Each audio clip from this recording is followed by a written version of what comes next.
This is where we find out why Jonah didn't want to go to Nineveh in the first place. It says, and this is Jonah chapter 4, but it displeased Jonah exceedingly, and he was angry. And he prayed to the Lord and said, "O Lord, is not this what I said when I was yet in my country?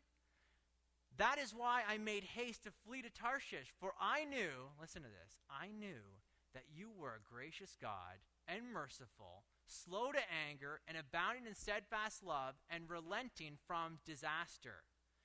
Now listen, I find this a little ironic that Jonah's complaint about the God of the Old Testament is the exact opposite complaint of the new atheists, right? You guys remember we started with Richard Dawkins. And Dawkins had a lot to say about the God of the Old Testament. He said he was arguably the most unpleasant character in all of fiction, right? But what do you think Jonah would say? Here's what I think Jonah would say.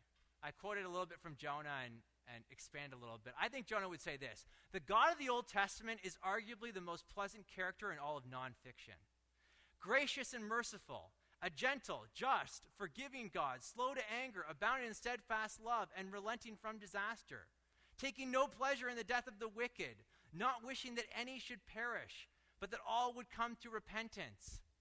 See, Jonah's problem with God was the exact opposite problem that Dawkins cites. How can Dawkins and Jonah come to seemingly opposite conclusions?